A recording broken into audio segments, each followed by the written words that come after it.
Hello! So today we are going to continue to talk about some patterns in math. So as a reminder, a pattern is something that repeats or is arranged according to a set of rules. Let's look at a doggy pattern. Nose, paw, tail, nose, paw, tail, nose, paw, tail.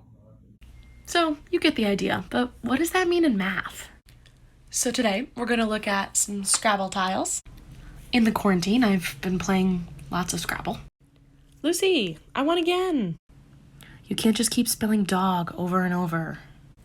So what I want to figure out is if I start with an amount of tiles and I add the same amount of tiles a bunch of different times, how many I'll have after I added quite a few times without having to count every single tile.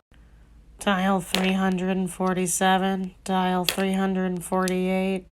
Yeah, I don't want to have to do that. So I'm going to have 6 Scrabble tiles to start with from the very beginning. These are my 6 Scrabble tiles. And each round, I'm going to add 4 new tiles because that's how many I can hold comfortably in my hand at one time. And each time we add 4 more tiles, we're going to call it a new round. So this is round 1. So in every round, I have the first 6 tiles I started out with. And each round, I'm going to add another 4 tiles. Okay, so Lucy, what's the equation for finding the number of tiles for this round? That's okay. This information is new. I'll help you. So we've got the number of tiles we start with, which in this case is 6, Miss Core, plus the number of tiles we're adding. That's 4 tiles. Good job, Lucy. And then you're multiplying that number times the round that we're on. We're in round 1. Exactly, Lucy. So I've got the number of tiles that we started with, and that's always going to be 6 because that was what we had at the very beginning. And then I'm going to add that to the number of tiles we're adding and we're putting in. And so we're going to add 4 every time. So that's 4 tiles times the round that we're on, which in this case is round 1. And that's how we're going to solve. So Lucy, how many tiles do I have now after round 1? Because remember, with order of operations, you have to do whatever in parentheses first. So 4 times 1 is 4, and then we're going to add that with the 6 from here. So 6 plus 4 gives me... The answer is 10. Good job, Lucy, good job. So in my handy-dandy table, round 1, I have a total of 10 tiles. Now it's time for round 2.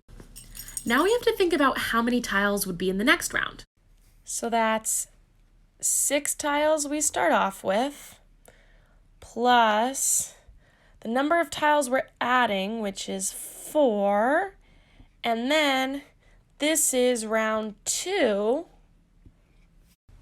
No, don't give up. You got this. Doing our parentheses first, we have 4 times 2 is 8, plus 6 would give me 14. Good job. But let's double check it because we can't always take a dog's word.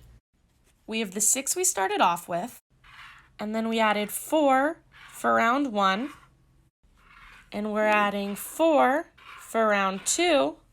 So then I'm checking, and I've got 1, 2, 3, 4, 5, 6, 7, 8, 9, 10, 11, 12, 13, 14. So yeah, it's 14 tiles in round 2. Lucy, you're killing it. On round 2, my total number of tiles is 14. What's cool is that we don't have to count round by round. So with our formula, we can figure out how many there'll be in several rounds from now. So here's what I'm thinking. We've been counting little by little for a while. Now let's look and let's see how many there are in the box in, let's say, 10 rounds. Whoa! I know, but we can do it with our formula.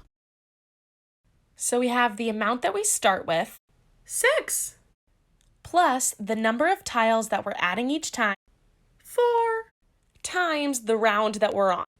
We're all the way at 10. Exactly. So I'm going to start with my parentheses because of the order of operations. So here I have 40, and then I can't forget those ones I started with. So that's the 6, and that gives me 46. That's right, 46 tiles. Lucy, you are the smartest 4th grade dog I know. I mean it. And I skipped ahead and I found that in round 10, there were 46 tiles. Whenever you're trying to figure out the amount you have of something, that you've been adding the same amount little by little, you have the amount you started with, and then you've got that amount that you're adding little by little, times the round that you're putting it in on. And then you add those all together. So when you go and do this independently to figure out how many pennies or tiles or whatever there are, you're going to look at the amount you start with, and you're going to add that to the amount you added every time times the number of rounds. But make sure to follow the order of operations. So don't forget to multiply the part in the parentheses first. Lucy, you did a very good job. Now let's go play more Scrabble. You rock!